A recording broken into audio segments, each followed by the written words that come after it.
Después ocupa el Pasonanca National High School con el Parque de Pasonanca por 1 año y medio. Finalmente ya reloca kanila para akinalantawan on yesqui el gobierno para queda como el permanente escuela secundaria del Pasonanca.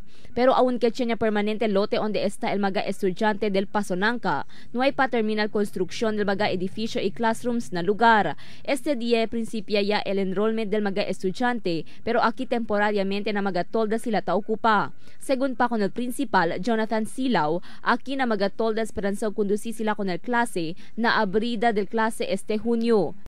We are now transferring from the old site, which is the park, and by reason that was a park, so it is actually for the people, not for students. So hindi man tapos pa yung ano natin nakikita nyo, but we have to so that we can really have our own, no, and whatever developments that we can install, then dito na talaga sa school site. Siendo falta el magatolda para ocupa con el más o menos 1,000 estudiantes de la escuela, esperanza implementa el escuela un shifting classes, donde el grade 9 y 10 el tiene clase a las 6 del aga hasta a las 12, mientras a las 12 hasta a las 6 del noche el clase del grade 7 y grade 8.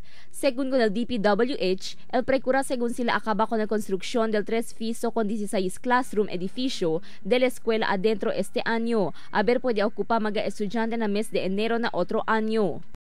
Actually, ongoing ngayon is the 3-story 15 classroom building from the DPWH, and then we have also the donation from Banco de Oro, and I will take this opportunity to thank Banco de Oro for sharing their generosity, giving one building 2-story for classroom. Según pa con el principal, siendo el mes de junio el principio ya el tiempo de aguacero, tiene según sila que suspende clase durante el fuerte ulan. Este siendo esperanzado que sale afectado el maga estudiante y el maga clase na tolda por causa na fuerte ulan.